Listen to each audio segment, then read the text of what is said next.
Rap. Roll on, smoke on, roll on, smoke on, Drugs. smoke on, roll on, smoke on, roll on, Rap. roll on, smoke on, Drugs. smoke on, roll on, smoke on, roll on, Rap. roll on, smoke on, roll on, smoke on, Drugs. roll on, smoke on, roll on, smoke on. Rap. Drugs. Rap. Drugs. Rap. Drugs. Rap. Drugs. Rap. Drugs. Rap.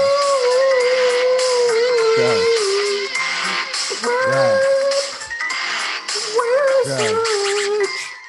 You are now listening to Rap Drugs Pod. Drugs. Welcome to the Rap Drugs Pod. Welcome to the Rap Drugs Pod. Yeah, little bumpy start to the stream there today. I guess so. The stream, the recording will do better though. Yeah, sorry to all our incel fans. We took Valentine's Day off. And we're going hard on Family Day though, so come on, we're still just like you degenerates, sneaking off during Family Day to do drugs or whatever holiday your fucking stupid family's trying to get you to catch coronavirus with them at. Well, I took Valentine's Day off to do drugs. Yeah. President's Day if you're a true patriot. I don't know. Yeah. Here in PEI, it's Islanders Day. Nice. We're special. You guys are patriots. You guys are friggin' patriots. Oh yeah. Just like the Americans. We're kind of like Texas. We're like our own fucking country. Yeah, you come on this fucking island, I will shoot your ass. We're just like Texans. We don't know how to drive in the snow. Yeah, did you hear it's snowing in fucking Texas? No. That's some crazy shit. Yeah, it was been like 20, 21 degrees Fahrenheit there, which is negative 10 degrees Celsius for you hardcore Canadians. Usually like a fucking 50 feet of snow here, but oh dude, did I ever you haven't gotten any this whole year? Yeah. It's been crazy. You guys haven't got any yet? I guess it went all no, this last week was the first time we got a bunch of snow. We got it one night and it's almost gone now. There was like 3 days of cold and now it's like warm. It's leaving again. It's like Chatham weather. It's crazy. I guess all our snow went down to Texas though. Nuts. Brothers in Texas. Nuts. What were we saying? Well, there was a polar vortex here too, so it probably went down towards New York and stuff. Is that like the island? Is that like a weapon it's extra from the North cold. Pole? It's an extra cold front. It's just some bullshit term they use. Man, what the fuck is going on with this vast security? I don't know, Jay. I got some sort of virus on this computer too. Just been fucking up. I've been but yeah, I've just been munching down on one of our sponsors, York's peppermint patties. Nice. I ate a whole bag and now I feel like I want to throw up. Yeah. York's peppermint patties. Yeah, exactly. They look out for you, the damn York's peppermint patties. Oh, they're delicious. How do I close this fuck? I have a patty every morning. That way I don't have to brush my teeth. Tip for you degenerates. Yeah. Good tip for all you motherfuckers. Nice. I think I found a way to get the little thing out of the corner of the screen. Sorry, I'm fucking glitching out like a mofo. Yeah, man. Oh man, mad technical difficulties today. Drop a few in your pants, you're good for a shower. It's back. It's back. Yeah. Took a big dump. Took a big dumpling in there. The York peppermint patties, man. They're minty as a suppository. It's pretty good. It's like a good way to pep you up, get you going. As a suppository. The mint gets directly sucked into your system. Yeah. You start just sweating mint. Exactly. If you put them in your butthole. That's what we suggest. So does York's. Just try it soon. Yeah. Is that too far? Definitely. But But not, sometimes it's not far enough though. Sometimes it's not far enough. So. That's how you know if it feels good or not. Or it can be the difference anyways. But yeah, did I ever tell you how I got this sweater? That was what I wanted to say before the computer fucking started glitching out on me. I don't know. Did you? I don't remember. Yeah, I don't think so. So anyways, there was like this sick ass bong online that was what you would call a Swiss cheese perk. Swiss cheese. I don't know if you've ever seen that bong, but it's I don't know. just a circular shape at the bottom, and it had like a few finger hole looking things, and then it had like a tube going up along the side. So if you can imagine this, yep, this kind of shape, I'm imagining it like this with 5 holes in it, and then this was like the bowl beside it, right? But then it had a nice, wicked long tube like that on the top. Sounds pretty mythical. Yeah, so I was loving it. Right on. Yeah, and it was like something like 70 euros. But if you where were you buying this?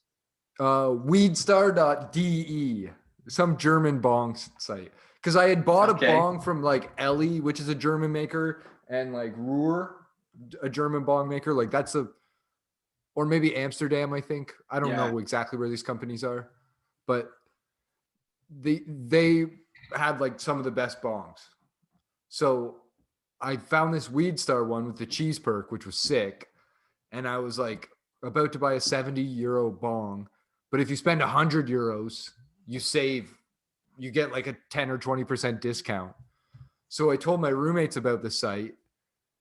And then we ended up picking over 200 euros worth of bongs. So I ended up buying 2 bongs and an extra ash catcher when I had already bought an inline ash catcher from another site for like $50. And my roommate, another one of them bought a bong and an ash catcher. Another one bought this sick ass kind of like tall fat boy that had like, you put the bowl in the middle and had like the tube to the mouth. Like before people were really doing dabs hardcore. It was like a bong that looked like a like gigantic dab rig. It was sick. So yeah, we ended up ordering like 220 euros worth of bongs, over 300 Canadian at the time, $350 maybe. Oh yeah. And when it came in, they sent this sweater with it, and I think I'm the only one it fit because 2 of my roommates that were smaller than me were football players, so they're actually bigger than me. Right. And the other guy, Myers, is just a bigger boy than me. I'm a skinny ass dude, skinny ass punk. So I got lucky and I got the damn Weedstar sweater. Sick. That's great. So no one knows what it is either though. So I could like wear it to work. I have all the time, and it's a freaking bong sweater. And it's a bong sweater. Dope. Yeah. But yeah, if you ever saw inside my tag, can you see that? Yeah, I can't see this at all. No, this is the worst. I'd blow my cover. Hopefully y'all can see on the live stream. But it says Weedstar on the tag. So if I ever like totally zone out and forget, then that's what'll happen. But yeah, nobody's tried to like check my sweater. No one's ever tried to creep up on my sweater or anything like that. Oh yeah. Yeah. But anyways, enough about my own. Genuinely, people don't care that much. You could probably wear an actual bong sweater and people wouldn't notice. You're not that special. That's true. Most people would have no idea if I even had like a Ruhr sweater. Yeah. Unless I add a picture of like some guy smoking the bong, no one's gonna have a fucking clue. What am I talking about? Yeah. Even then, if they care, that's a job you don't want to be at. Oh yeah. In You Canada, wear- anyways. You can wear raw stuff, and they'd be like, "Hey, you can't be wearing any pornographic material in this." No, I don't want to hit a raw. No, I don't want to hit it raw. That's an appropriate work talk. Oh, oh, you said hit a raw? Yeah. Sorry. Yeah. But yeah, man, Right, I've been going hard into this Andy Curtis doc. Yeah. But Yeah, the worst documentary ever watched. before we get Shit. into that, I just want to explain kind of how it all came up to me, basically. Yeah, this is out of the blue. I was watching this like war mode, this stupid ass thing. Who is this guy who made the documentary? Do you know? I don't know the guy Okay. who made the doc. Anyways, go ahead. Some guy who is like a journalist for the BBC. Okay. Does like these films every few years. Okay. But yeah, I was following this war. Like I think I might have red pilled myself by mistake. Like Yeah. You got super into men's rights? No, not men's rights. Well, I think that's what red pilling is. I don't know what you're. No, red pilling's like anything right wing. Oh, is it? Blue pilling's the other thing. I don't know. You know? I wish in it the just applied to take the red pill or Matrix. the blue pill. Well, That's what he's talking You had to about. be becoming a conservative. Yeah, conservative or liberal. Being a cuck and just or taking your matters into your own hands. Yeah. Right. Yeah. Right. Anyways, so you were red pilling yourself? Yeah. You took the red pill. So at first it started because I was like, oh, war mode. This is kind of funny because the storming the Capitol thing happened. And it's just like a side podcast. And they were like, oh, they're talking about storming the Capitol like normal people. Like this is a fucking psyop. War mode is a podcast? Yeah. So. Okay. Yeah, exactly. War modes are just a random podcast. So basically they agree with me like either the CIA let this happen just so that they could take advantage of arresting people and setting an example. This is what happens if you speak out against the government, if you protest, and we allow you to enter a building because we have improper security. This is what happens. When you disagree with us and we don't allow due process because we throw everything out in court. So we don't allow you idiots to realize what's really going on. So you think this is just a ploy so they can make cutbacks in security? I don't know. It's just weird. They went with the Trump impeachment and then he got acquitted still after. But yeah, I'm thinking it's a ploy to be like to lay out some sort of CCP system where like either censor the internet or if you talk bad about the government on the internet, we can come to your home and arrest you for domestic terrorism. Yeah. One of those, like, it just gives me bad vibes all around, you know? Oh, I feel you. Yeah.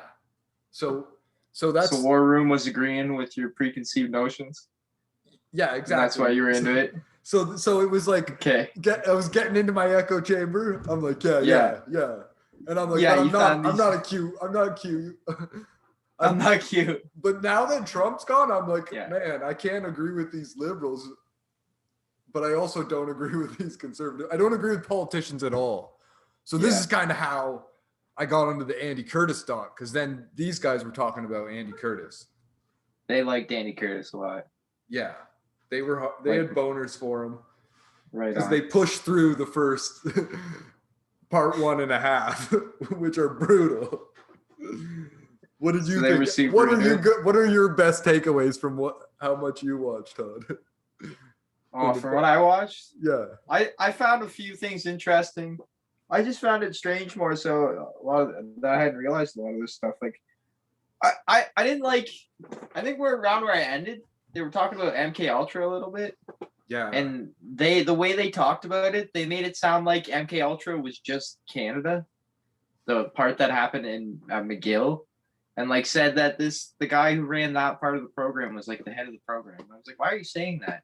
This is stupid. Well, and then I found a few things interesting, like that was there was a old president that also got accused of being a Russian spy a bunch. I don't know if it was Woodrow Wilson or someone else. Yeah. But basically like a super similar thing to what was going on with Trump right now. Yeah, it was and that one was of the presidents, exactly. And they were, Woodrow it was just like all of a sudden people were just like Roosevelt, I think. We're just like convinced that this guy was it Roosevelt? I think. So, Whoever was at the end of the war. They were just like convinced that fucking he was a Russian spy. It was like they were like the people were just so easily convinced by a bunch of bullshit. Yeah, exactly. And that's exactly what's going on today. Like, how could you not, like, either Trump is in on it or he reads the CIA and FBI briefings. What makes you say that? Because, like, this whole Q thing. But they also, I guess they kind of clipped him out and he told people not to get tricked or to, to stay safe. He told people to stay safe or something like that. But that's not the point. In this I don't doc, think he thinks about it that much. Yeah, exactly. He doesn't know what was going on. He was getting handled hardcore though. That's what I think. He was trying to get out of office. But you're exactly a good point. But at that part of the doc, they like are just starting to peel back the layers of the orange, which is pretty brutal. It takes a while to get into it. Because they talk briefly about Operation Mindfuck, which is that where they push it out through Playboy, the whole like, that was super funny. That's where they put out that MK Ultra stuff. But that was the other thing. And then they pushed that whole Illuminati thing and New World Order out. How true do you think that is? Where like they made it sound like that's where the idea of the Illuminati came from, was these. No, it existed before. It's been like a long story, but like they're like, can we make this popular in the mainstream again? But I think the CIA put it out, like pushed this guy to do it. That's what he ended up saying in the long run. He felt like it happened and apologized for it and all this type of shit. I forget that guy's name. But Woodrow Wilson? No, Woodrow Wilson's like a World War I president or some shit. But I don't fucking know. Maybe I'm wrong. But the interesting part after that is when they start talking about this mass surveillance thing they started doing in Germany to catch like domestic terrorists there in the 70s before the internet even existed. They just started taking data and put it into computers. Communists? I think the communist side of Germany, exactly. East Germans? So they caught some terrorists because they did this. And that was around the end of part 2, like 55 minute mark. But the other thing I thought was interesting, shortly after they start talking about Operation Mindfuck, they start talking about white liberals and how basically they try to push social change just to motivate and exploit groups like the Black Panthers for their own gain. So like, it either seems like the elites are above it or these other people are infiltrating the groups for profit, which is 100% true. Like, and it's not limited to one side. Like, it's not limited to, it's social change period, because that's like Bannon and Shapiro's thing, even for peddling to the right wing. Candace Owens. Like, these people don't get paid because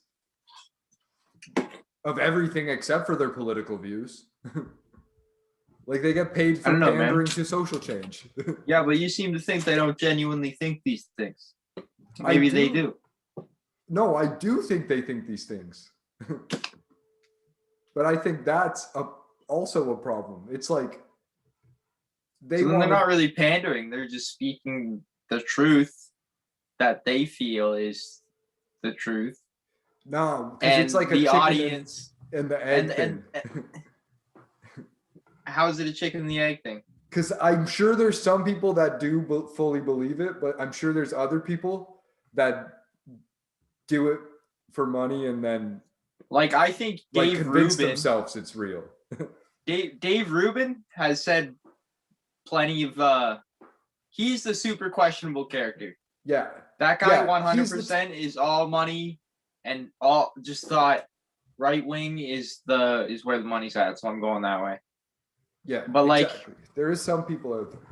Ben, and I don't know about Candace, but Ben for sure just really believes that shit. He's really just a lunatic. Yeah. No doubt. I don't know though. No doubt. But yeah, exactly. That's the thing. We can never truly know. Maybe Ben's just a better CIA agent or FBI agent than the others. They pay him more. if he's anything, he's Mossad. Come on. Yeah. Good point. Good point. He did move to Nashville, Tennessee, which is closer to Israel than New York City or anywhere else on the East Coast, other than Florida. Which you would think he'd move to where Florida is. Like, isn't that where everyone else of his ethnicity type is? I thought they lived in New York. New York or Florida? Depends if you're a New York or Zionist Florida. or not. Where do the Zionists live? New York. Oh yeah. The capitalist Jews live in Florida. Hustling. I'm kidding. You notice people don't get like you can't talk about Jews and then you're all right. But can you insult Chinese people? Like, you can like get away with it still. Yeah, well, we're trying to be at war with those guys. But yeah, that was one thing that was interesting too. Michael X, the guy from Britain, he was talking about how that type of shit. Like the Jewish people all controlled the banks, so they control the flow of money. They control the entertainment. Just this, it was like this guy who started Black Panthers in England. Oh, okay. And he was super like against Jews. Yeah. Black guy? Yeah. But yeah, I'll let you guys watch the show for his whole story because his storyline's pretty sick. And there's also the whole storyline of like the Maoist government, like the fall of it. Oh, and, like, yeah. That behind the scenes. That which was the goes most through boring though. It's so boring. I was like, what? It's so boring, but it's all Mao's just wife was running things. I was like, what are you going on with it? Well, I guess this is how Jinping got in. Was through Mao's wife? Yeah. So at the end, he ran like a propaganda scheme against her and these three other guys that were propping her up. And he ended up getting in. And then from there is when like the whole shift towards let's take advantage of consumerism. Let's distribute the precursors of fentanyl to cut the heroin. Yeah. Chinese politics is weird. Yeah. So that's basically it. And like when they were talking about Mao's wife, and they're like, "Yeah, she went and joined the communists, and when she went there, all the communists were all like, they sounded like hippies. They were all just like having affairs," is the way the documentary put it. But they're all just fucking. Oh yeah, exactly. And then, exactly. But you just weren't supposed to hook up with like the boss. Like, you weren't supposed to try and hook up for power grabs, and that's what she shows up and does, and fucking gets Mao to leave his wife and shit. I was like, what the fuck? It worked. This is Chinese politics? Yeah, that's so crazy. She like, because it almost sounded, the way the documentary put it, I don't know much about the CCP and shit, but the way the documentary put it sounded like everyone else was like super like for like the actual like idea behind communism, and she showed up and ruined it. Yeah. Yeah. She was like putting doubt. She getting the doubters, getting the haters, and bringing them together. Yeah. But yeah, they bring it back for saying like, oh yeah, the banks help the Chinese do this whole take over America through consumerism. And then they talk about at the start of part 3 Valium. And then they're like, and in one point they're talking about how like, oh yeah, China got embarrassed by the British Empire with the whole opium trade. And now the Sacklers, first they did Valium and got all the suburban housewives hooked, and now they come out with Oxycontin. Yeah. And it's like a 1-2 punch because the Valium wasn't the bad part, the Oxycontin was, and that was when fentanyl hit the markets with the heroin, and like it ties back to the whole greasy Florida. I wouldn't be surprised because they talk about that period of time where the opium wars were going on and shit. As like, they call it something weird, like the humiliation period of China or something like that. You know, like that's the historical period it's called. Yeah, exactly. So they knows? Take it super hardcore. They hold grudges like a motherfucker. Yeah. Yeah, exactly. So I don't know if the film's trying to connect Sacklers to China too or not. I don't know what a Sackler is. The Sackler family is like the ones that created Valium, and the company that created Valium Americans? and Oxycontin. Are they Chinese? They're Americans. But they're saying like maybe Chinese had them help them push it out. Like why? That's stupid. I don't know.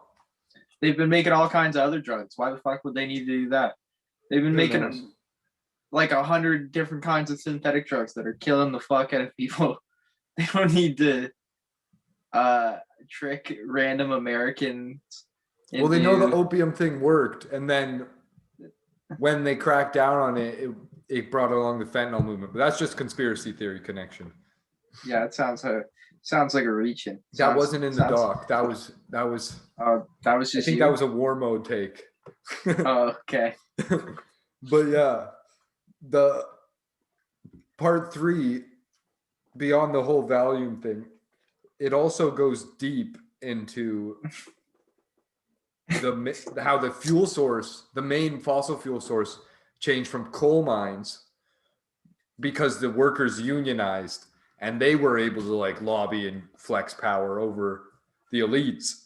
So they sent it overseas and oil became the big thing.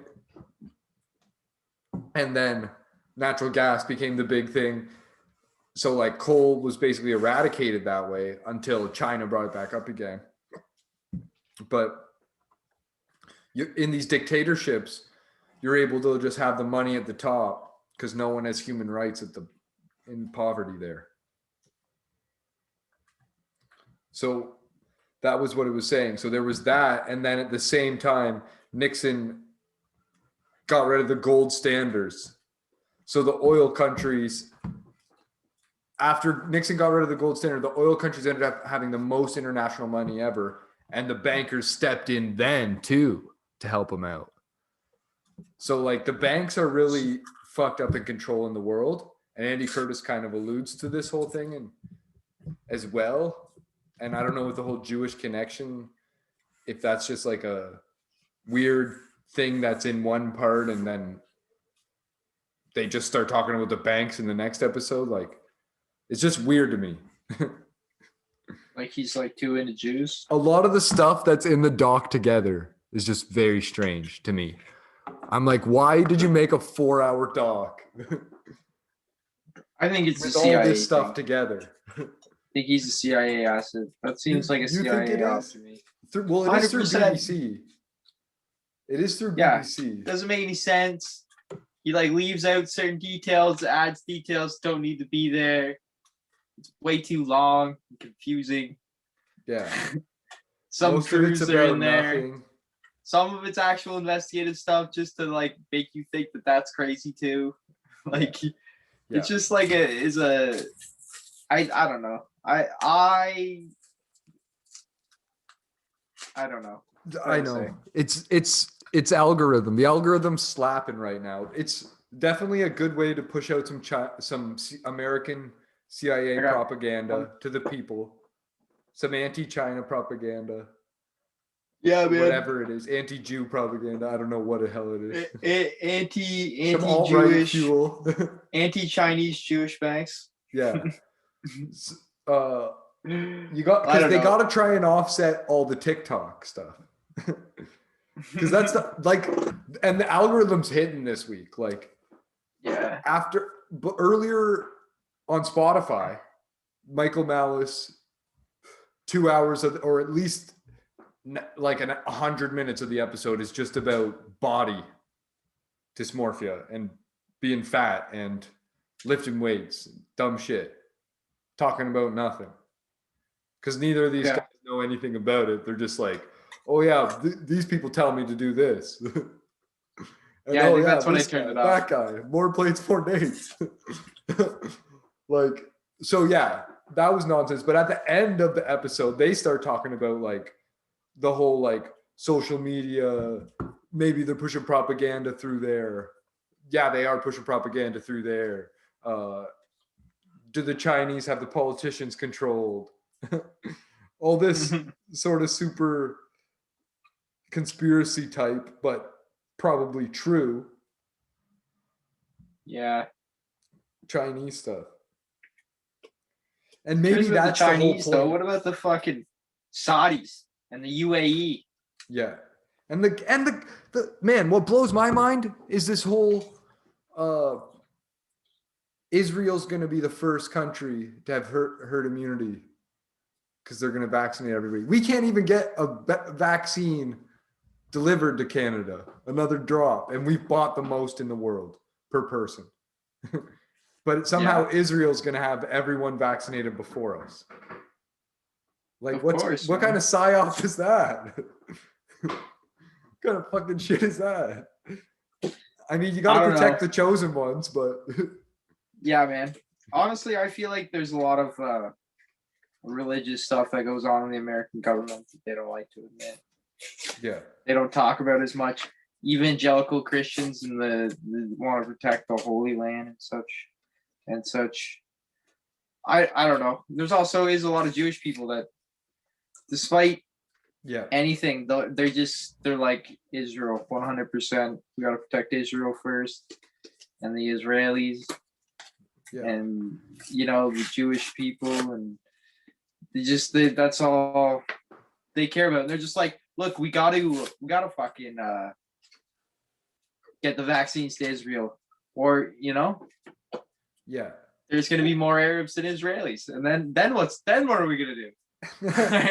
Well, that's even here. It's like, let's get the vaccine to the Native Americans first, which is a great idea, but it's like it has the most chance of spoiling. Like, I just think it's like, why not just give the vaccine to people that want to get vaccinated? And if it is them, awesome. Move them to where the vaccine is for one day and just get it done. Yeah. Like, I wonder what would be the best logistic plan. I have no idea.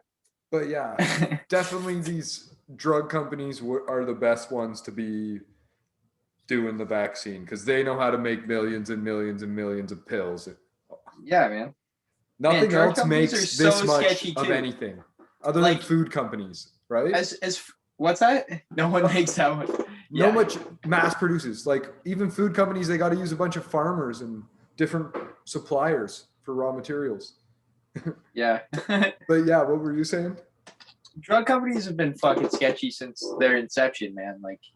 Like we've covered the invention of drugs and how they became illegal, and they've pretty much always been selling drugs illegally out the back door, all through World War I. Or before World War I and through the 1800s, France and Germany were creating all these morphine and heroin and stuff, and they were selling it legally and then illegally out the back door. It's just like these companies are sketchy as fuck. They always have been, and they're fucking. This is why Israel has all the fucking vaccines first, because they know how to grease palms. That's their number one survival tool. greasing American palms. Yeah, exactly. Jeff Epstein Right. made sure they were able to get the vaccines Yeah, first. yeah, He's one of their key tools in helping out that stuff. yeah, exactly.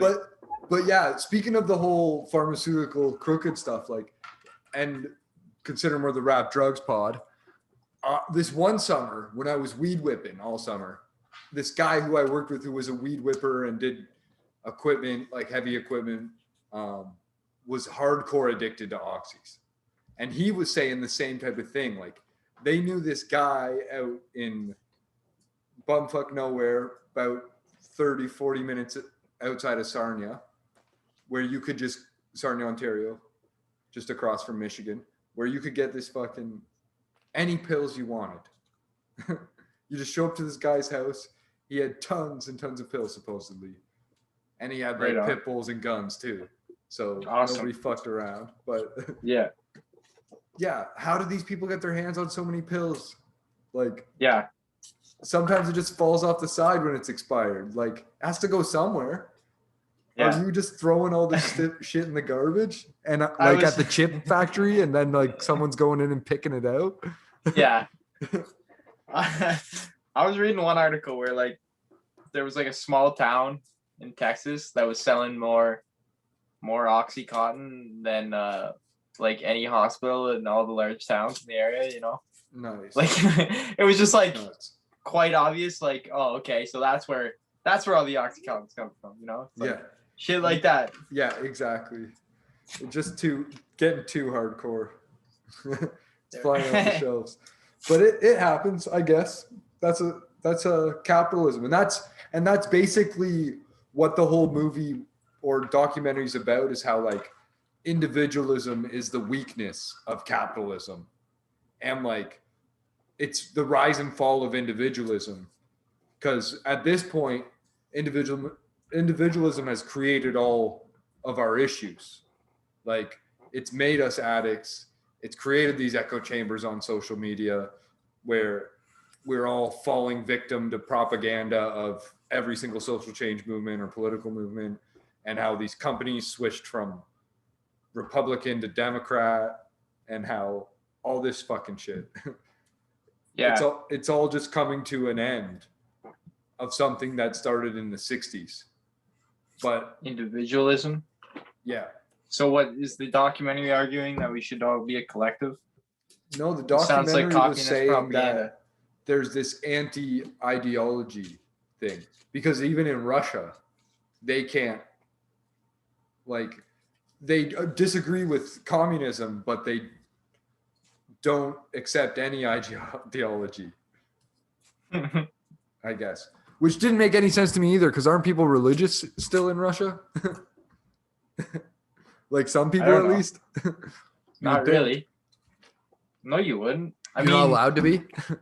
you weren't all through No. the Soviet Union. True. Like that was the whole. No one got back into it. That was.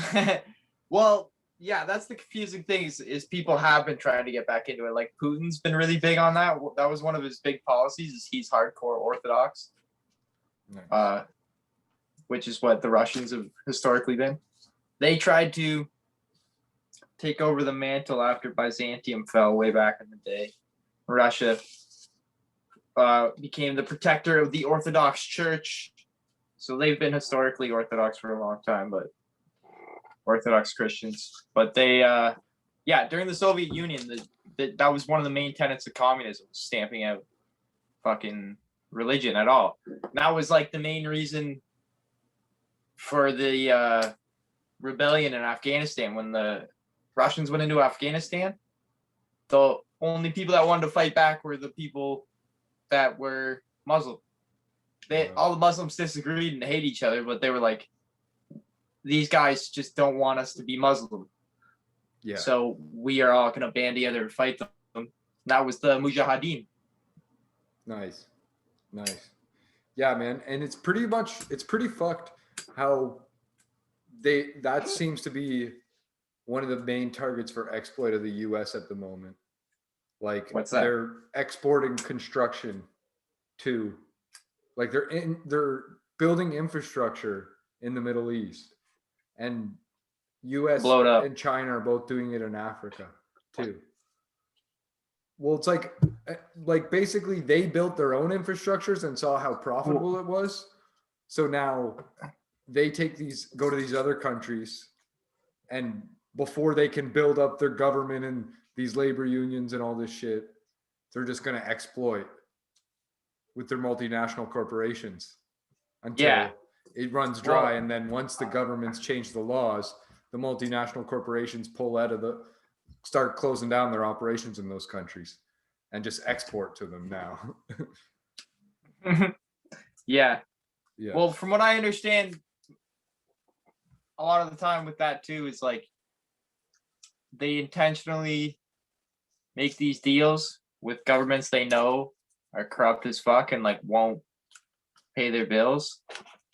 And then at least with China, like China will then be like, oh, okay, well, you don't have to pay your debts, but we want like military control of your ports for the next 100 years. Yeah.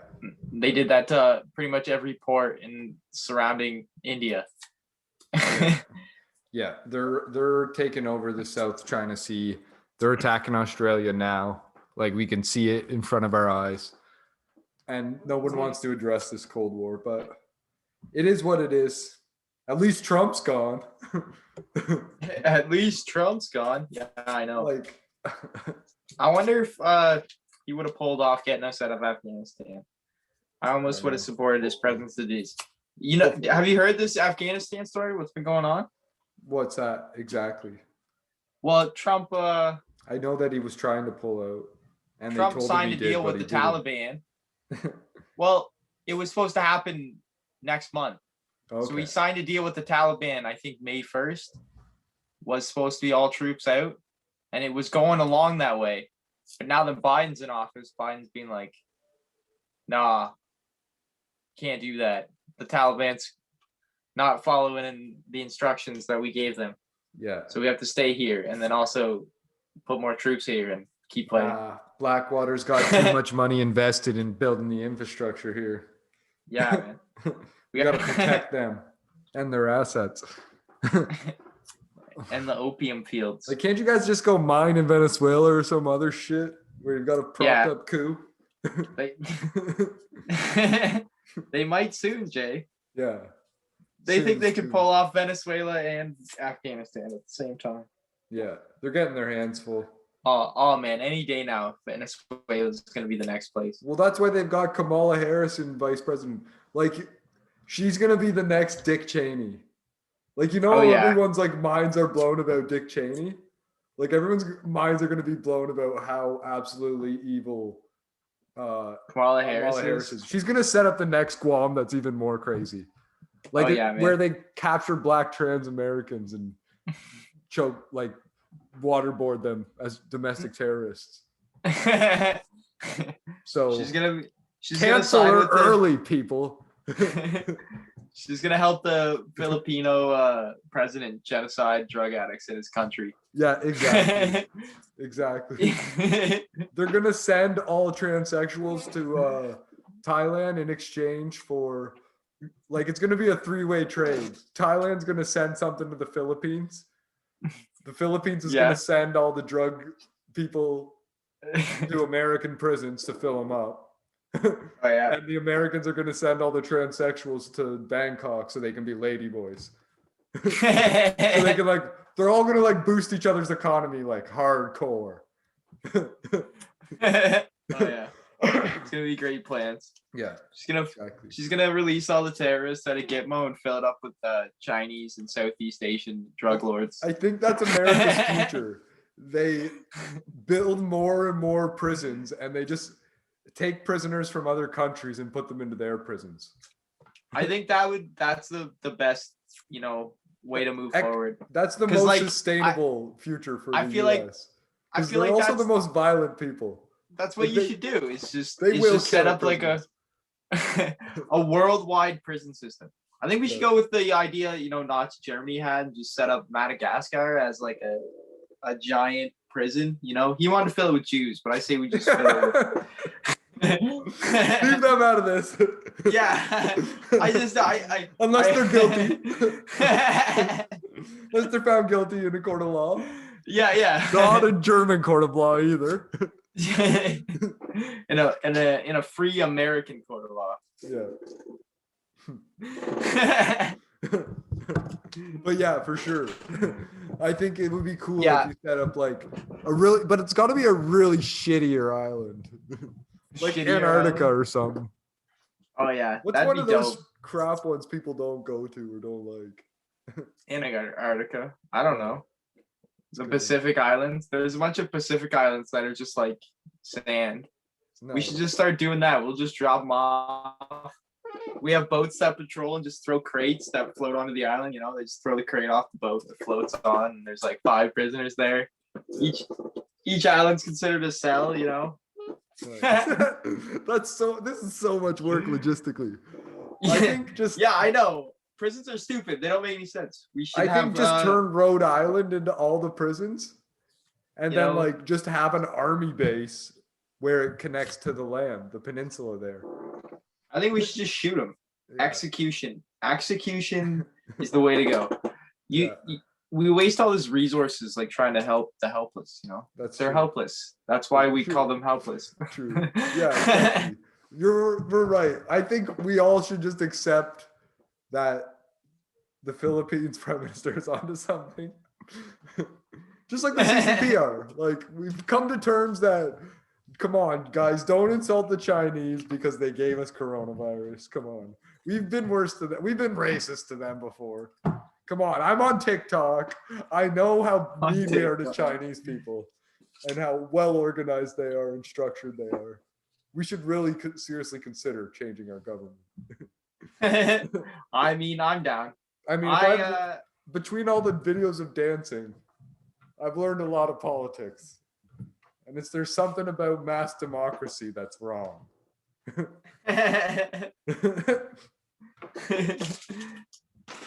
Yeah, I don't know, man. I mean, they're out competing us in all metrics, so At what might as well cost? just go though? that way. At what cost? Is it? At Yeah. what At what cost? cost? Does it even matter? Like, that's the one thing I think is like, you can't get rid of greed from people. But How do like, you know? You say that. That's a construct of people. I have Greed used to not exist. true. I have a point where I'm I like, think I can maybe. feed my family, and I'm happy. Yeah. Like, if you I give me think $1 we should- million bucks to put in the bank, or maybe not all in the bank, like I gotta have some invested in like Dogcoin and Bitcoin, and Yeah. diversify a little. What do you think the difference between greed and ambition is? Knowing when to stop. When do you stop? So there may not be a difference. No, When there you isn't, is stop, when you can consume more than you need. And that's when you How should much is start that, man? passing on knowledge to others. there? What if you need to control the world so that you can shape it in your image? Well, that's that's a philosophical argument, Todd. That's what I'm trying to get at here, Jay. I'm saying you're sitting here judging once you these have children, extremely ambitious, Once you have- successful men. once you have children that are over 18, you need to hang up the gloves. And You they should need just to take quit over. then? They need your children. You should give them all your money and resources, Yeah, well, and if they can't make it at 18 with all your money and resources, then you deserve to lose it all. it should be like they eat you or you eat them. Like literally, Yeah, like you should have to fight your children to the death. yeah. That sounds like a good way to like have Like, a you huge don't- population decline. You don't have to at 18. I'm pro that. I'm pro this idea because Yeah. of that. I mean, it would be pretty cool if people did it as like a rite of passage. But like, Yeah. Well, it should just be like your son one day after his 18th birthday, could be any year, whenever he's ready, challenges you when he feels like he's ready yeah. to kill you in combat. This is when you have to retire, and you can even, there's varying levels. This is where the psychedelic fight club starts. Like Yeah. you can just be you can go Both straight take LSD you and can knife go fight. straight Viking and you get like weapons to chop each other's limbs off. Yeah. Or you can go just classic bare knuckles, bare hands, no ref. Or you can choose to have a doctor by the side. So like they can resuscitate you and keep you alive, step in if you're dying. But it'll be like boxing. Like no equipment though, and no rules other than a doctor steps in if you're unconscious. Like you're not allowed to tap from submissions or broken bones. You have to go unconscious. The other options are fight to the death with weapons or without. But yeah, that one of those three choices will be your right to passage as a man. And like what tier your father gets to be in depends on how much money they make in their lives. If they're negative net worth, we bring out the weapons. Yeah. If they're 0 to $1 million, bare hands. And you get to keep their money if you choke them to death. It's fair. And then These are fair succession laws. Yeah, and then over 1 million, that's a tax to the estate, so you only get to keep 1 million. And that's why your father gets to live off the money over the million. So like, instead of like estate taxes, like we just like take everyone's money when they die. But when they have that fight with their son, if they had over the $1 million, they get to keep whatever they had over the million. Their son takes $1 million or less, and they get to live off that. So they might starve and die immediately if they only had $1 million bucks. But this is the best way to force the economy to get stronger too. Because imagine how much people would need to be millionaires.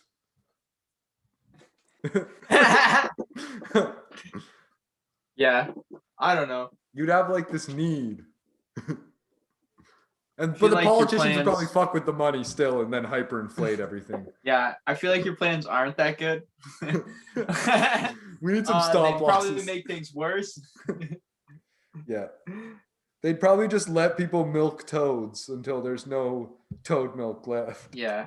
to get high on. Well, I just want to say this. I'm going to tell you exactly what happens if we start milking toads, okay? Next thing you know, they start breeding toads together that have large fucking breasts or large amounts of toad liquids. I don't know how they milk them. They're going to start breeding them, and then we're just going to have these fucking giant fat toads that are just all DMT. It's got so much DMT in its system. It was never meant to evolve with that much DMT. We're talking hundreds of years in the future. Yeah. After we start doing this hardcore, they're gonna be just these This is what your money bloated is toads. going to when you Just send it to the PayPal. This project. This project. Yeah, we want this to happen. There's gonna be bloated, and there's gonna be hallucinating all the time from all the DMT, and they'll just be excreting. Those like crawl around like slugs, just fucking leaving a sludge of DMT behind them. You can just lick the floor behind them, and you'll get high. Yeah, exactly. And they'll be this disgusting animals, and we'll all just sit here and we'll buy toads and we'll just hold them above our head and just fucking just drink them like a cup, We've We'll connected with we've connected with Joe Rogan's doctor. Just a straw. We've connected with Joe Rogan's doctor, and we're giving all the toads HGH and test boost. HGH. So they're gonna get huge, and then we're gonna breed them. Oh yeah. And some CRISPR, some stem cells, whatever it takes. We're trying whatever it takes. But we're patenting all these ideas. So don't even try to copy us, Chinese government. But yeah, conservationists are calling on the public to stop milking toads as it's threatening the survival of the species. So unfortunately, we dropped an episode telling you guys about Mike Tyson's secret sauce, 5-MeO DMT. Now conservations are speaking out against milking toads. So we're sorry for ruining the toads, people. And if you're a fan of the pod, you'll look out for the toads and try to breed a few yourself to try to get this idea going. Come on, we all got to work on the toad idea. Find the two fattest Sonoran desert toads, aka Buffo Alvarez, and bump them together. So in order to get your hands on the white slime, you got to suck the toad's penis, aka tickle the animal's glands until it's secreted. I'm kidding. There's no toad penis sucking. Oh. Hey, I'm running low on battery. You might lose me before the end of this. Just letting you know. No, happens. If it happens, it happens. Yeah, we've been having technical difficulties. Yeah. But yeah, licking toads will not give you warts or produce a fairy prince, but it might get you high. Says who? Orally ingesting secretions has been referred to in popular culture as toad licking. But while the licking has become more of an urban myth, researchers are concerned that the process of overmilking could result in the dangers of the species' survival. So, Hamilton's Pharmacopoeia with Hamilton Morris, he's talking about they're smoking the slime, the venom. They're gonna smoke it? Yeah. Nice. So that's the DMT that Mike Tyson smoked. Nice. They've also had it made in a lab. But to raise money for the toads conservation campaign, Hamilton's Pharmacopoeia director, Hamilton Morris, reissued a classic pamphlet on the toad with a new section on conservation and laboratory synthesis. When vaporized, a single deep inhalation of the toad slime produces a powerful psychoactive effect within 15 seconds. The user usually experiences a warm sensation, euphoria, and strong visual and auditory hallucinations. However, these results have been misinterpreted as an excuse to harm toads. The author of the report went on to write 2 more studies asking people to leave toads alone. Inspired by the pineal gland festival's transformational retreats. So yeah, it's basically saying because you can get chemical DMT, you don't need to milk toads, guys. So I know we said we just want to milk toads. Yeah, I know we said we're going to teach you how to milk toads. There's how to do it. You tickle their animal glands, you smoke it. Yeah. But just be patient. We're going to tell you not to milk toads. Just be patient and we'll tell you how to make DMT in an episode coming up soon. As long as this doesn't get taken off of YouTube, we know we can get through the algorithm. Oh yeah, this probably will get taken off by toads. We'll find out. If they put us 18 plus, no biggie. But they're after us. But we're back with a vengeance. So yeah, shout out to the conservationists hooking it up. What you guys really want to know though, does yoga have a conspiracy theory problem? So I'm sure you all are going to agree, yes. I started to get text messages and emails inviting me to speak on panels or listen to leaders talking about anti-vaccination. But within that, there was this rhetoric about COVID being a hoax. Anti-vax is a hoax. They would then start to send me in for, it's like a Canadian hoax. It's even been proven. The guy came out and said it was all fake. They would then start to send me info about Big Pharma, which led into info about Bill Gates, then to sex trafficking. I also saw a different language being used amongst my peers. The Great Awakening, the storm, where we go one, we go all. All of that is total spirit speak. In yoga, communities would use a term like the Great Awakening to be talking about liberation and freedom. But she recognized it from QAnon. So I guess this is big in Alberta too, I've heard. We are experiencing a spiritual warfare against mass manipulation puppets that go back years. She writes in one Instagram featuring a picture of a blue sky. Christy Tini has come to the spotlight for spreading conspiracies too. Initially, her Instagram with more than 150,000 followers posted extensively on YouTube, yoga and personal health. But more recently, her feed has been filled with video rants about the coronavirus vaccines. So I agree with this. It's happened to guys in MMA too, though. It's happened to people across all walks of life. But yeah, for sure it's happening with these yoga folks who think organic is good and anti-vax is good. If you're a regular ass person who's not like, yoga's going to save my life, yoga's going to cure my cancer, then you'll be fine. Yeah. Just don't fall for QAnon. Have fun with it. Like, except some things are going to be bullshit and some things are going to probably be true, because even a broken clock's right twice a day. And not everybody's putting fake shit out there because they want QAnon to be real. So someone who wants it to be real will give facts through it in order to prop it up, aka CIA, in order to disinform you later. Yeah, or Get you religious to people. storm the Capitol so they can change the laws and set an example out of arresting all of you. But Yeah, bunch of Mexicans. yeah. bunch of Chinese shrinks, or as I like to call them for short form, Shrinese. I know you thought I was going to go the other way. Stealing Cumtown jokes now. Oh, Jason. I was just watching that Plagiarism. episode. It was good. It was really good. Plagiarism. It's I'm bad. an You official ruined their cum boy. jokes. Now all our fans. No, that are wasn't gonna- a Cumtown joke. That was the opposite of their joke. It's the opposite. Okay. I don't watch Comptown, so I don't. Also their joke. But yeah,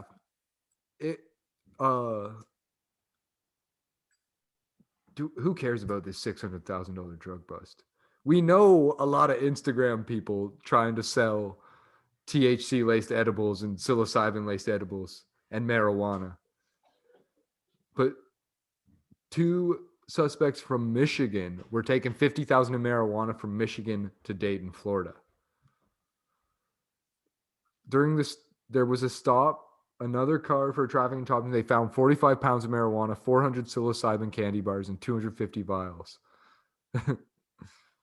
Wow. This was all in Tallahassee. Nice. Just chilling out. Some cars. So man, I don't know. I think it's tough to do some cross country traveling without going in a car, because it's dangerous going on other travel too, where they check you. Do they check you on a bus or a train? No. Nice. No, that's I think the best way to travel with drugs is on a Usually train. not. Yeah. And get like, if you don't have time for that shit, get a female or someone else to do that. The same way drug dealers get people to swallow a bunch of cocaine and give them a plane ticket to America. Yeah, never take your drugs on a plane. Always make your boyfriend shove them up his butt. Yeah, exactly. That's a good thing too. Yeah. Dudes, if they have bigger Dudes. bodies, so you could get more shit up their butthole. Yeah. You might think, even though a girl has rigorous butt sex, she could still get stuff up there, but it's not the same.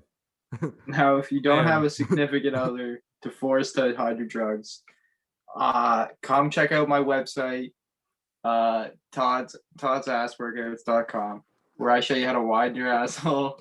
Make sure you can get lots of stuff up there. Yeah, That's exactly. toddsassworkouts.com/donate. I don't just use this for water. I don't just use. But my tip is, you go on Grindr. First, you buy a gun in whatever country you went to. Next, you go on Grindr. After that, you rigorously have butt sex with someone. Then you put a gun to their head and you start filling their ass with drugs. And you tell them they're going to go to America.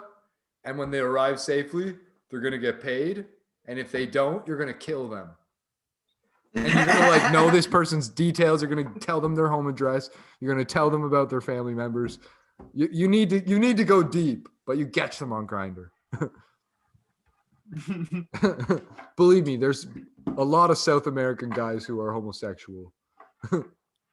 Yeah. I don't know how Like all of I know this, but believe me. So another quick article for y'all. If you came here for the 10 questions you always wanted to ask a psychedelic lawyer, a lame ass Vice article, we'll rip through them. What attracted you to psychedelics? The fun. It's been a big proponent of individual rights. There's nothing more fundamental than you want your individual right with a product of nature. So what it was, a platform for me to do what I believed in. Also had Get high. experience in law, accounting, real estate, as well as business experience. So I had the skill to understand cannabis or psychedelic laws, interplay with other laws. So I think I might get into that later. So does a job involve trying out psychedelics too, to know what you're actually fighting for? I gained initial education through doctors. Bullshit. But finally, last February, I took magic mushrooms and it totally changed my mind. Now he's against psychedelics.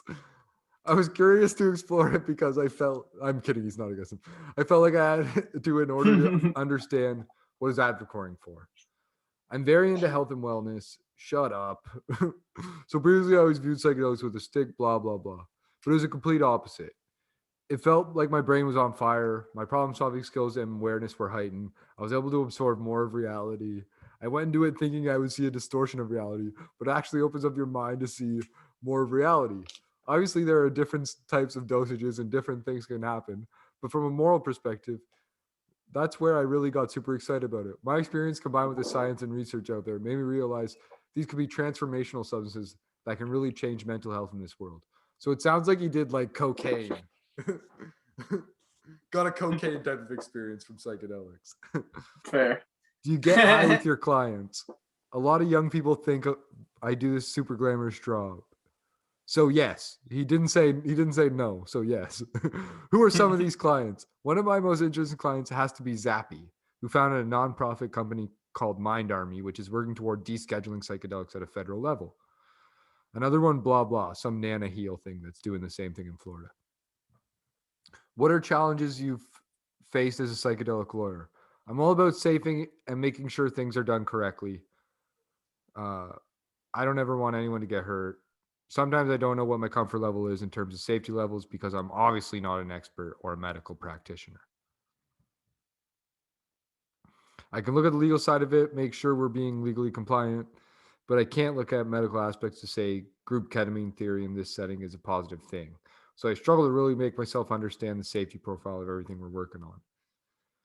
What has been the highest point of your career? Every day I get higher and higher, laughs. So he does smoke a lot of weed. I think an important milestone for me has been filing a bill in Florida through state rep Michael Greco for legalization of psilocybin ethnogenic plant decriminalization. So they're starting to put the bills through. What's the scope of this job outside of the US? I'm only barred in Florida, but when I work at an international level, I have a network of attorneys I team up with. So bullshit. In fact, I feel like 70% of psychedelic companies I'm talking to outside of the US include Canada, Israel, UK. Then there's also Jamaica, Peru, Brazil, and Netherlands because plants like psychedelic truffles, ayahuasca, or peyote. Law usually allows loopholes that can be exploited, the good or the bad. Is this true for existing psychedelic law as well? One of the most interesting loopholes on the psychedelic side is the Netherlands allow magic truffles while magic mushrooms is illegal. Another one of the psychedelic industry that often confuses is a Florida Supreme Court case in 1970. Someone got pulled over with mushrooms, but essentially the state couldn't prove that he had the intent or the knowledge that these mushrooms contain psilocybin. Essentially, in Florida, magic mushrooms are not listed as illegal. It's the psilocybin that's illegal. This is often misinterpreted, but to clarify, it doesn't make magic mushroom legal. But if you can pick magic mushroom and they can't prove that you knew they had psilocybin, you could probably get away. And then lastly, what is the future of the psychedelics industry according to you? In contrast to an industry like cannabis, which is treated more as a consumer product and driven largely by the adult or recreational use of it, the psychedelic movement is mainly driven by the science, the research, and the pharmaceutical industry to help serious mental health conditions. So I feel like the psychedelic framework is moving more towards the FDA path. That's not to say I don't advocate for human rights, people having the access to psilocybin in their own spiritual way as a whole, but I think industry is being driven by science and medicine. Lame, but yeah, at this point, that's where the investments are behind. So because you can patent it and make it profitable, that's definitely, I agree, where industry's at, but it is what it is. And then lastly here, what y'all came for. We lost Todd if you couldn't tell, if you're listening to the audio, but he's probably got some shit to do, like some more bong tokes. The No Fails Beginner Guide to Growing Magic Mushrooms.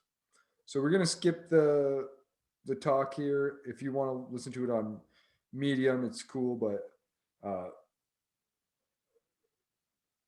at this point, you're probably wondering how long this process takes. There's a terrific question. Here's an estimation: spore inoculation to spore germination within a week. Spore germination to complete colonization of the cake about 2 to 4 weeks. Start of fruiting cycle approx 2 weeks. After 2 or so, the cakes will begin to turn blue and no more mushrooms will form. All in all, the process takes from 4 to 6 weeks from spore inoculation to fruiting. Here's what you'll need. Phase 1, 10 sterilized inoculation jars with a substrate, or 1 jar for each cc in your syringe. You can also make inoculation jars with wide mouth mason jars and brown rice flour or another substrate, but you need to follow an intense sterilization process. Latex gloves, paper towels, face mask, rubbing alcohol, syringe of mushroom spores. Spore syringes are available on the internet. There are some states like California, Oregon, and Georgia to which most places won't ship. However, I did find one reliable source for those as well, with a link in the article in Medium. But yeah, in Canada, I'm sure you can find it easier. In your own country, you'll have to try and find it, or find someone that will try to ship to you. You also need a lighter and a can of disinfectant spray. So phase 2, eventually or just to get ready for it, you also need a spray bottle, a fruiting trimmer, clear plastic tub with a lid. Drill 4 or 5 half-inch holes on either side of your grow box so air can circulate. Something else, I guess. I wouldn't think that's a fruiting chamber. A spot that receives plenty of indirect sunlight. Temperature and humidity gauge. Vermiculite. Some growers suggest perlite. There is a difference. And 3% hydrogen peroxide. There are 4 crucial aspects you'll need to get right to reap a reward for your efforts. And they are hygiene, number 1. Hygiene's the most important thing of this. Humidity, number 2. Light, number 3. Temperature, number 4. So you'll learn through the phases. Phase 1 of your cultivation is where you create the birthing cake. Birthing cake is when mycelium is fully colonized your jar wound around the substrate. When you turn it out of the mason jar, it will hold together like a cake and sprout mushrooms. So step 1, sterilize. Sterilize. Choose a small room in your house like a bathroom that you can use as your secret laboratory or just prep space. Gather all the items on phase 1 of your list, spray the room down recently with disinfectant, put on your gloves. Wipe your jars off with rubbing alcohol using paper towels. Pay special attention to the top of the jar. Step 2 is inoculate.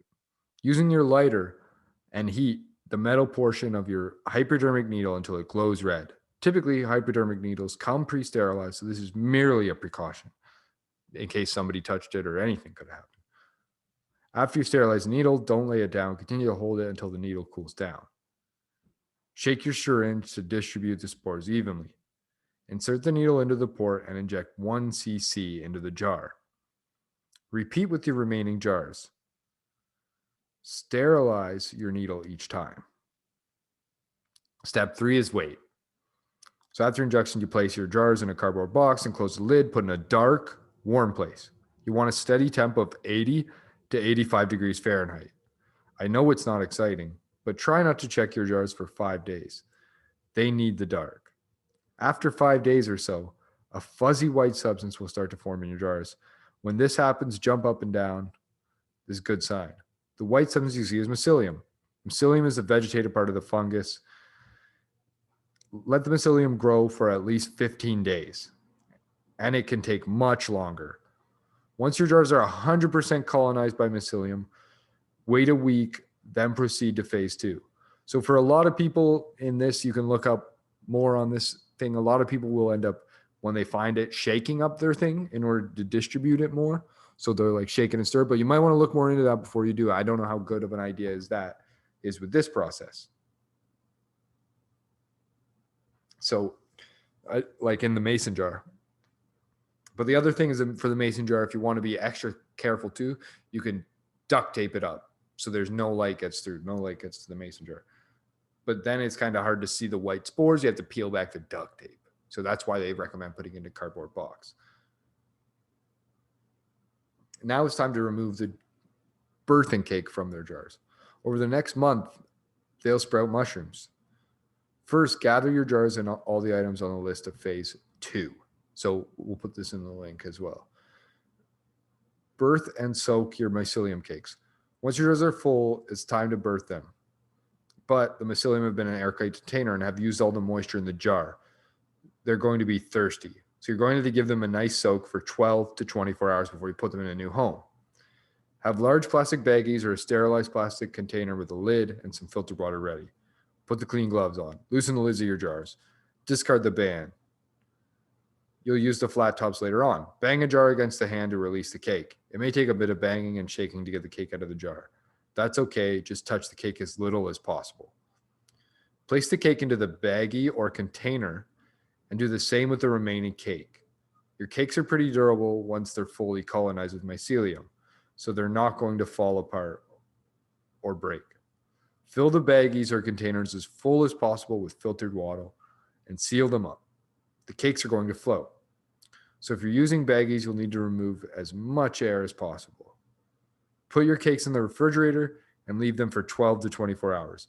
I soak for 12 hours, but some producers prefer 24. After mycelium cakes have had their long cold bath, it's finally time for them to grow in the chamber. So step 2 is preparing the chamber. Sterilize your container with a solution of bleach and boiling water. Rinse it thoroughly. Fill your spray bottle with 10 parts boiled water, 1 part hydrogen peroxide. Sterilize your vermiculite or perlite by soaking another solution of 10 to 1 boiling water and hydrogen peroxide. Then spread a layer on the bottom of your growing chamber. The vermiculite is there to help your growing chamber maintain humidity, and you will need to mist it periodically. Place your mason jar lids into the bed of vermiculite. Then place a cake on each lid. Spritz each cake with your H2O2, that's hydrogen peroxide, mixture, but not so much that puddles form. Make sure you leave enough room between each cake so there's plenty of room for mushrooms to sprout without crowding each other. You see little mushroom sprouts already forming. These are called pins, and that's a great thing. To check the health of your mycelium, give each cake a little sniff. They should smell faintly like fresh mushrooms you buy from the store. If they smell foul, that might be a sign that your mycelium has a harmful bacteria. So step 3 is put the lid on your growing chamber and place it where it will receive indirect sunlight. The room should be well ventilated.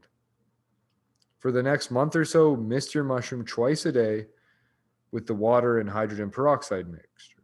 Keep an eye on your humidity and temperature gauge. Ideally, you want to maintain a temperature in the mid to low 70s and humidity of 85%. If your humidity level is low, you may have to spritz them more frequently. Harvesting, finally. When your mushrooms are ready for harvest, snap them off the birthing cake at the base of their stems and place them in an airtight container in your refrigerator. A harvest of mushrooms is called a flush. You can reuse the cakes for multiple flushes. Since this is an article for beginners, I'm going to save those instructions for part 2.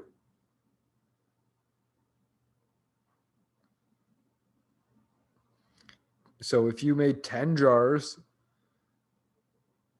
depending on the size of the jars, it will yield more than a lifetime supply for most people. You can start with fewer jars, which means you'll have leftover spores. Spores stay viable for 8 months to 1 year, but dried mushrooms last far longer. Mushrooms stay fresh for 3 to 15 days. Keep them in the fridge as you would any mushroom. After that, dry them and place them in an airtight container. So with that, it all depends on the spores. So depending on what kind of strain you want, is the spores you get. So maybe you want to shop around for that for a lot of different options. But yeah, we'll try to put links to all that different shit in the notes below. Appreciate you guys for listening through all of this. It seems like Todd didn't make it back to the stream, so respect y'all for putting up for the stream for whoever long y'all did, whatever have you. And what else is on the dock? Let me make sure I didn't miss anything. about these fucking Chinese eco-terrorists taking over. Or some other bullshit like that. But yeah, oh man. Dana White with these fucking illegal streamers. He thinks he's a boss. He thinks he's able to control the internet and scare everybody half to death. He ain't motherfucking shit.